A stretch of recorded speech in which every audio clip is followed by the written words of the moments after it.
From the minute we touched down in Sydney, she was showing off.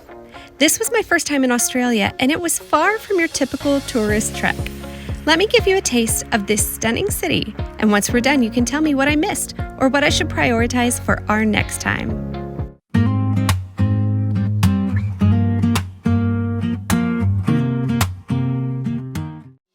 Hi travelers, I'm Laura. On this visit to Sydney, we stayed with friends who were determined to show us the local side of life. From the minute our flight from Melbourne landed, we were whisked away to explore the beachy suburbs, including the world-famous Bondi Beach. I can't wait to bring the whole family back here when the sun is out. The coast is spectacular, but our friends had a surprise stop in store for us. Holy moly. This is Mrs. Macquarie's chair, the ultimate lookout for Sydney Harbour. Just look at Nick's face. You can tell how much he loves this place. But for all the scenic driving, I was starting to feel a little woozy in the back of the car. We were heading to a friend's house for dinner, and I know better than to show up to an Aussie gathering empty-handed. Luckily, we were in the northern suburbs, right near Wholegreen Bakery's new location in Neutral Bay. For my fellow gluten-free travelers, this place is a dream. Everything is 100% gluten-free and looked absolutely incredible. The friendly staff helped us pick out the perfect dessert to bring along. On the way to dinner, we started to get a feel for the different neighborhoods. Crossing the Anzac Bridge from the CBD, the homes became more historic, tucked along hilly, narrow streets. The ups and downs actually felt a lot like driving through San Francisco.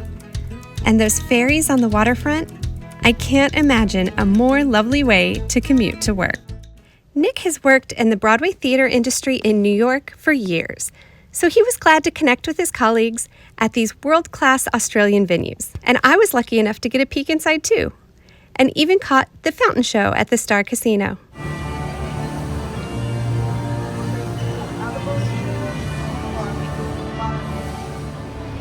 Okay, today is my last full day here in Sydney, and admittedly this has been a weird trip because it's a business trip. Nick has been very busy with meetings.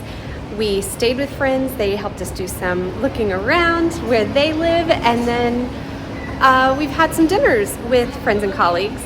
So I haven't gotten to do as much tourist stuff, but today we're gonna do it. Let's go. After a night at the Four Seasons, I headed out for a short walk in search of brunch and found Shuk. Thank goodness, because I was starving. While the menu isn't entirely gluten-free, they had some fantastic options. I'm such a big fan of shakshuka, and they have a really delicious gluten-free bread. I've been following Shuk on social media, so I was excited to see that there's one so close to my hotel. Here's your Australian word of the day. Shakshuka is made with tomato. Shakshuka is not an Australian word, but it's made with tomatoes and red peppers and stewed with some eggs on top. And they like poach in the liquid of the stew. But red peppers are called capsicums here. In fact, every restaurant we visited in Australia was able to accommodate our gluten-free and dairy-free needs. If you're traveling with a restricted diet, know that this is one of the easiest destinations I've ever navigated for allergens. Just beware of the feathered visitors. They aren't shy.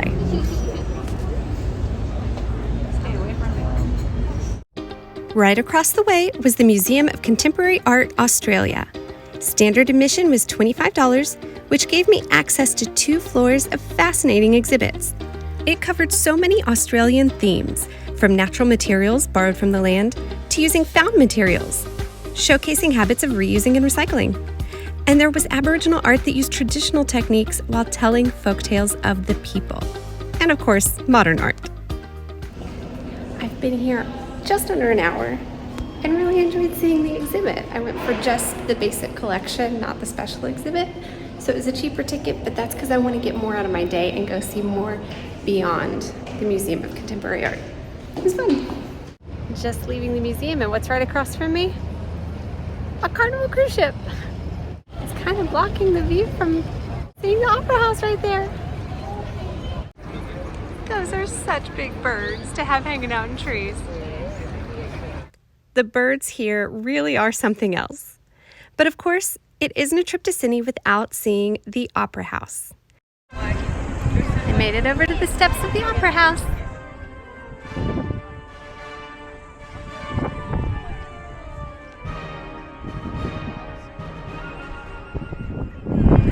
It is really touristy, but it's also really cool. So at this point, I'm on day 6 in Australia. 3 days in Melbourne, 3 days in Sydney, kind of, basically. And I've seen 0 snakes, 0 spiders, a couple of ants, a couple of flies. I haven't been bit by any mosquitoes, but I hear they can be a thing. And generally all around, just amazing and beautiful sights. Soon, Nick joined me to explore the CBD, starting with a treat, of course.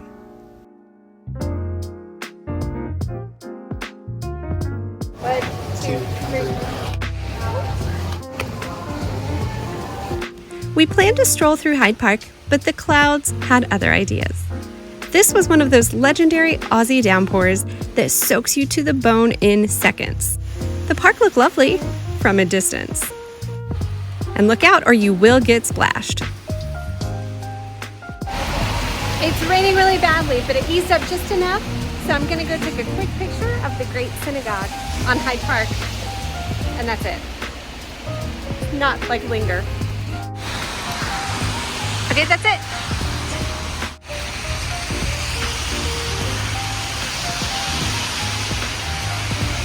We escaped the rain by ducking into the Queen Victoria Building, a massive 5-story shopping center built in 1868. It features breathtaking Romanesque architecture, the perfect place to soak in the final moments of our trip. We are saying goodbye to Australia for now, but we've already booked our next trip back. Subscribe to join us on this wild journey. And thanks so much for watching, travelers.